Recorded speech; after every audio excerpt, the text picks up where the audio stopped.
Dzień dobry, everyone.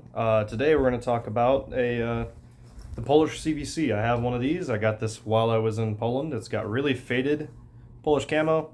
I also got this while I was in Poland. It's like a summer hot weather Polish, maybe officer's top. I don't know what it was. I saw it at a Polish surplus store and I was like, hey, that's heckin' cool. I'm going to get one because why not? It's heckin' cool. So both CVCs are obviously very much so modeled after the old Soviet style CVC. It's got wool in there. The Polish military's vehicles, for the most part, as you know, if you do study that kind of thing, they are all old Soviet style vehicles. So they have like T-72s, BMPs, even their PT-91, they're still Soviet based. So they use the old school Soviet CVC connector. It's actually really comfy too. For them being mass produced things, super comfy. I wish I had an American CVC to show you like the differences between the two, but I don't currently have one. If you guys know where I can get one, please let me know in the comments. But with the Polish CVC, it's got a leather chin strap, kind of like a belt buckle almost. Let's throw that on, might even be able to actually secure it. Much like the US CVC that I work with, being a tanker, this thing muffles like all sound possible almost. But we'll see if we can buckle this up. Oh yeah, definitely. If I can get a hole. There we go. And it's buckled and keeps your head nice and warm. However, anytime I saw these things being worn in Poland by the Polish military, and if you look at pictures like Soviets, they got them all down dangling like this, which is comfy.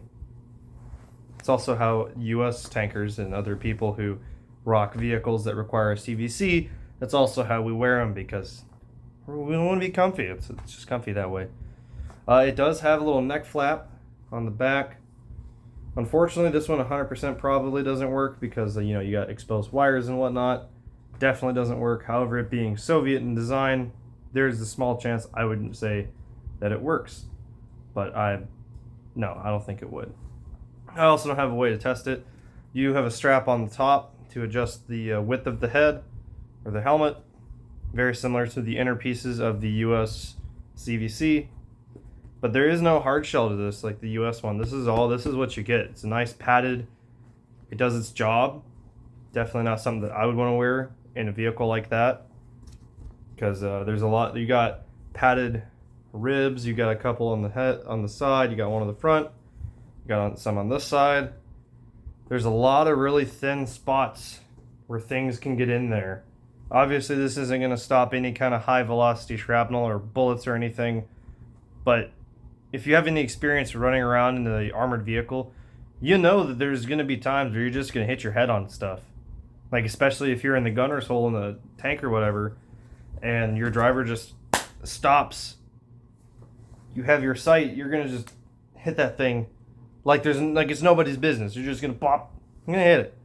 That being said, I would give this helmet a 5 out of 10. It does its job. Probably not that good, but it does the job. This video is a bit different from previous ones. We're going way back into the channel history, but doing it like this, where it's just me talking to the camera, no other person doing this with me. I might do a couple more like this. I don't know. You let me know down below if you guys want to see more like that. But until next time, I'm Alan, and I'll see you guys later. Stay tuned for more.